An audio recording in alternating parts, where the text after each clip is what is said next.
नाम के परिचय के मोहताज नहीं है। चेहरा आप कैमरा पर देख रहे हो, नाम है कन्हैया मित्तल।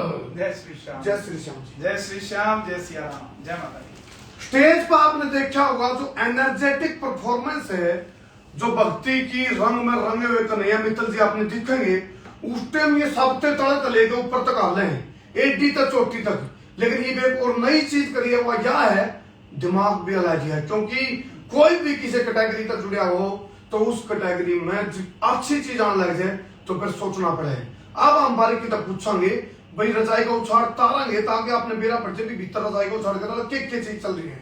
और कन्हैया मित्तल जी से हम बेबाकी से बात भी करांगे और पूछांगे भाई इसके पीछे क्या उद्देश्य है, भाई कोई स्वार्थ है या निस्वार्थ है या मामला है कि।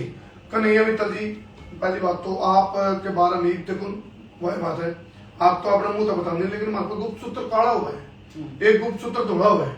उनके माध्यम से मेरा बेटा भाई कन्हैया मित्तल जी ने इतना नाम कमाया, इतना नाम कमाया, दाम मोट मोट पाएगा।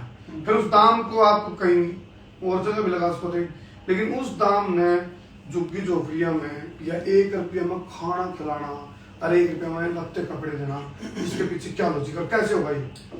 देखिए, मेरे बाबा हारे के सहारे हैं और जब आदमी खुद समर्थ हो जाए तो उसको समाज के लिए काम करना चाहिए, ऐसा मैं सोचता हूँ। और उसी के चलते कि मैंने जब देखा कि मेरे आसपास से मैं शुरुआत करूँ, दुनिया के लिए काम करने से पहले हम अपने घर से शुरुआत करें। तो चंडीगढ़ में सेक्टर 32 में हॉस्पिटल है जहाँ पर हजारों मरीज रोज आते हैं, जिनके परिवार वालों को रात को भोजन की अव्यवस्था होती है, नेचुरली बाहर से आते हैं, और रहने की भी अव्यवस्था होती है। तो उसके चलते मैंने एक जगह खरीदी है हाल ही में, और लाखों रुपए उस पर लगे हैं खरीदने में भी।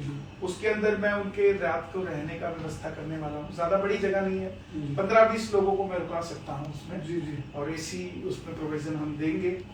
और साथ में भोजन की व्यवस्था की तैयारी में है हम, और भोजन 1 रुपए की, मात्र 1 रुपए में भोजन देंगे। प्लस जो हम ये कपड़े पहनते हैं, आप हैं, हम हैं, कोई भी व्यक्ति वहाँ कपड़ा कटा फटा ना हो, वो वहाँ हमें देकर जाए, हम उसको 1 रुपए में झुग्गी झोपड़ी तक पहुँचाएंगे, लोगों तक पहुँचाएंगे, ताकि वो बच्चे भी अच्छे कपड़े। अच्छा कन्हैया मित्तल जी, कई बार क्या हुआ, जैसे जैसे व्यक्ति का नाम ऊपर उठा ना, जैसे जैसे उसकी पहचान मिले, और आपको इस टाइम बहुत जबरदस्त वाला भयंकर वाला, क्योंकि कैथल में जो लोग आप प्रोग्राम करके आए थे, उस कार्यक्रम का डंका पूरे भारत में बजा है, क्योंकि एक मैसेज गया भाई एक कलाकार ऐसा भी है जो भक्ति के रंग में ऐसा डूब जाता है, जो सुनामी लाता है, उस सुनामी की बाढ़ में सबको डुबा लेता है।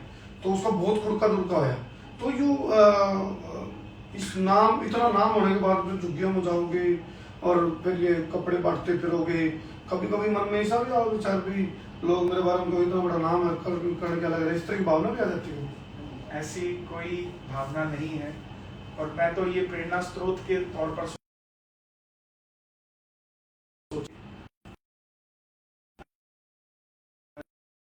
अगर आप महीने में 10 कार्यक्रम कर रहे हैं या 15 कार्यक्रम करते हैं या 7 कार्यक्रम करते हैं या 5 कार्यक्रम भी करते हैं, तो आपको हफ्ते में 1 दिन ऐसे कोई अपने घर के आसपास झुग्गी झोपड़ी में जाना चाहिए, उनके यहाँ कीर्तन करके आना चाहिए। क्योंकि मेरे पास बहुत सारे फोन्स आ रहे हैं, दिल्ली से भी आ रहे हैं, आप दिल्ली झुग्गी झोपड़ी में भी आए, लेकिन अपने शहर से पहले मैं अपना घर, वही बात आ जाती है कि हम पहले अपना घर साफ करें। और आने वाले समय में मेरी प्लानिंग है कि झुग्गियों के अंदर ही 1-1, 2-2 झुग्गी खरीद कर वहां पर उन बच्चों को पढ़ाया जाए, लिखाया जाए, कपड़े अच्छे दिए जाए और शिक्षित किया जाए। जिस तरीके से क्रिश्चियन झुग्गी झोपड़ियों में जाते हैं और उनको प्रभावित करते हैं, और अनफॉर्चुनेटली वो हिंदू बच्चों को क्रिश्चियन बना लेते हैं। तो जब हिंदू खुद ही नहीं जाएगा तो फिर किसी को कहने के लायक भी नहीं होगा। तो हमें पहले वो काम करना पड़ेगा। तो अमीरी के कारण आदमी कहीं नहीं जा पाता, लेकिन अमीरी होती है जब आप किसी की मदद करते हो। अच्छा, सबसे बड़ी जी। अब एक जलेबी जैसा सीधा सवाल कर ले जैसा बेटा आप कन्हैया मित्तल जी, आपसे एक सवाल करता हूँ, क्या जो ये 1 रुपए में वस्त्र, 1 रुपए में खाना, झुग्गी झोपड़ियों को गोद लेना, ये क्रिश्चियन मिशनरी को रोकना मकसद है या हिंदुत्व को बढ़ाना मकसद है? और यदि कपड़े और खाने की बात आएगी तो उसमें हिंदू मुस्लिम सिख ईसाई देखा जाएगा या गरीब और अमीर देखा जाएगा? आपके 4 सवाल निकले हैं जी। पहले गिन गए सारे आप? मैं बारी बारी से, क्योंकि मुझे जवाब देना है तो मैं पहला जवाब दे देता हूँ कि हम क्रिश्चियन मिशनरीज के बिल्कुल भी खिलाफ नहीं है। जी जी। वो अच्छा काम कर रही हैं तब तक जब तक वो धर्मांतरण पर काम नहीं करती। जब वो धर्म बदलने की बात करने लगे जाकर है। फिर दूसरी चीज कि हिंदुत्व को उठाने के लिए हम ये काम कर रहे हैं क्या? बिल्कुल, इसमें कोई किंतु परंतु नहीं है। हमारा सनातन आगे बढ़े, हमारा हिंदुत्व आगे बढ़े, उसके चलते हम इस काम को कर रहे हैं। और बहुत जबरदस्त रिस्पांस इसका मुझे शहर में भी मिल रहा है और सारे लोगों का मिल रहा है, पूरे देश से मिल रहा है। और तीसरी चीज आपने कहा कि जो हम 1 रुपए में रोटी देंगे, 1 रुपए में भोजन देंगे, उसमें हिंदू मुस्लिम देखा जाएगा क्या? तो जब हम हिंदुत्व की बात करते हैं तो सर्वे भवन्तु सुखिनः, तो हम हर किसी की बात करते हैं, उसमें भोजन देते हुए हिंदू मुस्लिम सिख ईसाई नहीं देखा। हाँ, उसमें एक चीज देखी जाएगी कि यदि हम गरीब लड़कियों की शादी करते हैं तो उसके अंदर हम ये नहीं कर सकते, उसमें मदद नहीं कर सकते, क्योंकि सनातन पद्धति के अंदर तो सिर्फ हिंदुओं के लिए ही काम आता है। अभी हाल ही में मेरे पास एक विषय आया था कि एक लड़का मुस्लिम है, वो हिंदू बनना चाहता है क्योंकि वो हिंदू लड़की से प्यार करता है। तो इसका मतलब वो सनातन से प्रेरित नहीं है, वो उस लड़की से प्रेम करता है तो हिंदू बनना चाहता है। तो ऐसे लोग भी खतरनाक है हमारे लिए, क्योंकि कल का पता नहीं, लड़की हम विवाह करते हैं उसको और बाद में वो फिर से मुसलमान होते हैं, इसकी क्या गारंटी है? तो वो चीजें भी हमें देखनी पड़ती है। तो उसको सनातन समझाओ। उसे सनातन समझाने की जरूरत ही नहीं है। उसको जो उसका विषय है, लड़की के साथ विवाह करेगा तब वो हिंदू बनेगा, उसका विषय ये है। तो उसको समझाने की जरूरत नहीं है, वो अल्टीमेटली हमें समझ आता है कि क्या विषय है। और चौथा विषय फिर आपका था कि झुग्गी झोपड़ी में कीर्तन करने का क्या है? तो झुग्गी झोपड़ी में यही है कि जो ये गरीब लोग हैं यहाँ पर भजन कीर्तन होगा तो ये जागरूक होंगे, जुड़ेंगे राम से। इन्हें भी हनुमान चालीसा आता है, अच्छा, सब मिलकर करें हनुमान चालीसा, तो और क्या। अच्छा, कन्हैया जी, बात आई भोजन की, और भोजन के साथ भजन भी, तो कहते हैं ना भजन करेगा।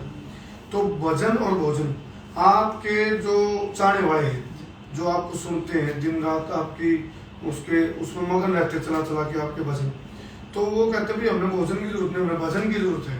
तो ये भोजन ही है आपका, तो आपका तरफ से भोजन ही हो जाएगा आनंद जी प्रस्तुति।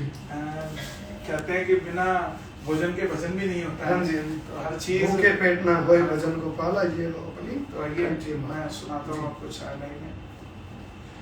हार गया मैं इस दुनिया से, अब तो दामन थाम ले, कहा मुझे किसी श्याम भगत ने, बाबा का तू नाम ले।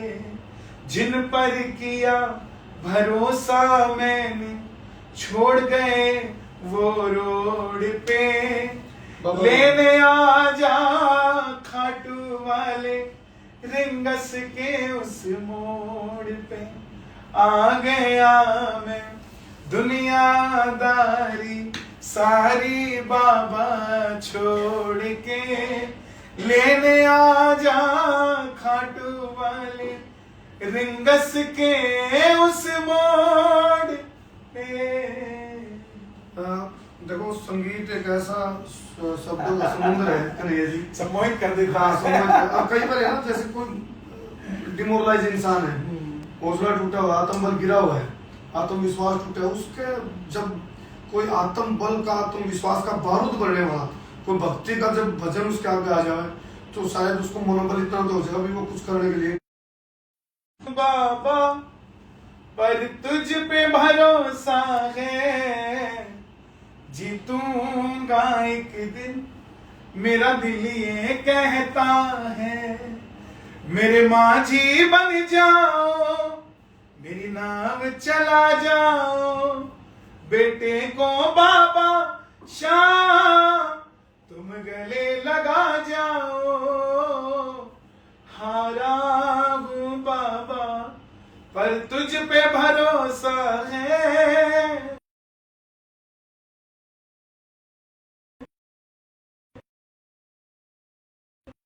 काफी ज्यादा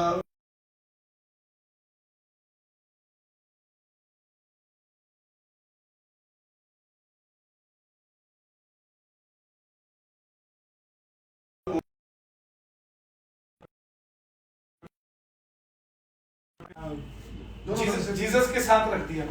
तो उन्होंने जीसस के साथ रखा। अच्छा। तो मैंने कहा मैम प्लीज इसको थोड़ा ऊपर रख दीजिए। तो बोले क्यों? मैं कहा आप इन्हें फादर कहते हो, हम इन्हें ग्रैंड फादर कहते हैं। ये बात है, बात को सुनती है। तो मैंने खुद उन्होंने खुद उसको उठा के, वो इतने पोलाइट थे, उन्होंने खुद उठा के उसको फिर सबसे ऊपर रखा। विवाद युगांडा के प्रधानमंत्री के दफ्तर में, प्रधानमंत्री के पीछे सबसे ऊपर भोलेनाथ बैठे। तो ये हमारी सनातन मजबूरी है। तो फिर वहाँ विवाद तो होगा कुछ बातों में? नहीं, विवाद नहीं। उसका देखिए क्या होता है कि ज्ञान सबसे बड़ी चीज है, और विवाद तब होता जब मैं उन्हें कहता कि आप हिंदू बन जाओ। विवाद यही तो हमारी मानसिकता क्या है? हमारी मानसिकता ये है कि हम समझ नहीं पा रहे बात को। जब ये कहा जाए कि तुम क्रिश्चियन बन जाओ, तब विवाद हो जाता है। मैं तो उन्हें बोल के आऊं कि आप भोलेनाथ को भी पूजो। जी। अगर आप जीसस को मानते तो भोलेनाथ को भी पूजो, इसमें बात क्या है? कौन सा भजन सुनाया उनको भजन नहीं सुनाया मैंने। लेकिन मैं 2 लाइनें भोलेनाथ का, सावन चल रहा है तो वो सुना देता हूँ। एक दिन वो भोले भंडारी बन के ब्रिज की नारी रास में आ गए, रास में आ गए। पार्वती भी मना के हारी, ना माने त्रिपुरारी, रास में आ गए, रास में आ गए। पापा भजन बली गाती है सुन जी। अब आपकी धार्मिकता जो है उछाल मार रही है। बाबा बजरंगबली का कोई कसूर नहीं। बाबा बजरंगबली तो हमारे सब कुछ है। पर आइए बजरंगबली के लिए भी मैं सुना देता हूँ। कारोबार मेरो बालाजी चलावे, मारी बैलेंस शीट बालाजी बनावे। जी मैं कदे भी घाटो आवे ना, आवे ना। कारोबार मेरो बालाजी चलावे। और आप वो सेठ भी नाराज कर दिया अपने सारे। सेठ को तो मामे सेठ थे, सेठ को सेठ ना तो सेठ कर दे, हम सेठ। आपने बता दी सेठ को केवल है। ये वैसे आपको बताऊं, ये भजन बागेश्वर धाम के धीरेन्द्र शास्त्री जी को भी सबसे ज्यादा पसंद है। हाँ। इसी के चलते मुझे 2 बार जो है उनकी कथा में जाना भी पड़ा। उनसे क्या बोल के प्यार था, आपने बड़ी तारीफ कर रहे थे आपके बार बार। मंत्रमुग्ध कर रहे थे। मतलब धीरेन्द्र शास्त्री जी के बारे में सुना भी, वो अगले को समझ कर लेते हैं। आपने क्या बोल के प्यार हुआ, आपके बारे में बार बार रुक कर मंगन पूरे आनंद के कोत्ते लगा दे। देखिए जो हनुमान जी से जुड़े हैं, मैं एक बात जानता हूँ कि अगर आप हनुमान जी को चाहते हैं, मैं आपके दर्शकों से भी हाथ जोड़कर ये प्रार्थना करना चाहूंगा, हमारे भी दर्शकों से, अगर आप हनुमान जी को चाहते हैं, अगर आप हनुमान जी को चाहते हैं, फिर वो होता है जो हनुमान जी चाहते हैं। तो इसलिए शायद मेरा प्यार हनुमान जी के लिए उतना गूढ़ होगा जितना धीरेन्द्र शास्त्री जी को महसूस हो गया होगा। ये भी अपनी कैटेगरी का ही है। तो इसलिए भाई भाई का अगर सम्मान करे या बोले तो उसमें कोई वो नहीं है। तो ये भजन फिर हमने वहां गाया। दुनिया कैसे फोटो स्टे, बाबा हमारा सबसे करे। दुनिया कैसे की खाटू वाला, सेठों का सेठ, सेठों का सेठ, यही सेठों का सेठ। मजा आएगा। इसने कहा आनंद के कटोरे, यानी कि भक्ति सागर में डूब मरो, बाढ़ में डूब जाओ। ये भक्ति सागर की देखो, पानी की बाढ़ में या कोई शराब पी के खराब बर्बाद हो रहा है, उसका अच्छा इस देशभक्ति और प्रभु भक्ति की बाढ़ में डूब जाना बहुत अच्छा है। इसमें डूबो, इसमें गोते मारो, आनंद के कटोरे लो, प्रकृति से जुड़ो। अच्छा कन्हैया जी, एक चीज और सुनाता हूँ आपका, वो हाँ माता पे भी कोई आपकी प्रस्तुति? मैं जी माई का बहुत भक्त हूँ जी। और हरियाणा में एक बात सारे भगवान ऐसे कर लिया आपने तो सारे सारे भगवान कर रहे हो, छोड़ दो। देखिए ज्योत एक ही है। और हाँ, जब हमारी रूप स्वरूप अलग है, और जब हमारे और एक्चुअल में सच्चाई यही है कि जो भीतर जो चल रही है इसको जगाना बहुत जरूरी है। बिल्कुल, बाहर का दीप जले ना जले, अंदर का दीप जलाना है। अंदर के दीप को जला करके हमने देश को और आगे ले जाना है। तो ये अंदर का दीप तभी जलेगा जब हर जगह प्रेम की बात करेंगे। और मैं तो कलाकार हूँ साहब, भजन गाता हूँ। आप अगर मुझे कहोगे माता रानी का भजन गाना है तो मुझे गाना पड़ेगा और मुझे आना चाहिए। मुझे आप कहोगे अल्लाह अकबर का, तो मुझे नहीं आता भाई, मैं मुसलमानों का कलाकार थोड़ी ना हूँ। और अगर हिंदुओं के देवी देवताओं के मुझे भजन नहीं आएंगे तो फिर तो मेरा धिक्कार है साहब मुझे कहीं पर गाने का। तो माता रानी के चरणों में एक मैं हमेशा चंचल जी को याद कर रहा हूँ, क्योंकि उनके जैसा कोई भगत नहीं हुआ। और मैं तो कहूंगा आज की जो पीढ़ी है, आप भी अगर जय माता की कह रहे हैं तो उसमें उनका बहुत बड़ा हाथ है। तो 2 लाइनें हमने की सुना देता हूँ। माता जिनको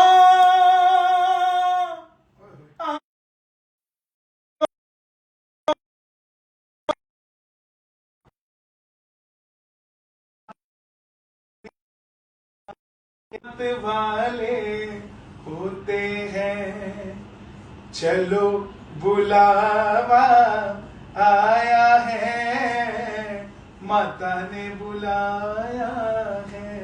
क्या ऊंचे पर्वत पर रानी माँ ने दरबार लगाया है, चलो बुलावा आया है, माता ने बुलाया। क्या वो जी एक बार वो मर्यादा पुरुषोत्तम श्री राम को ये मजा आ गया। मुझे नहीं पता था कि आप इतना होमवर्क करके आइए प्रोग्राम के लिए हम 2024 में जो गाएंगे वो आज सुनाता हूँ जी। अच्छा। अयोध्या के राजा भारत है आपका,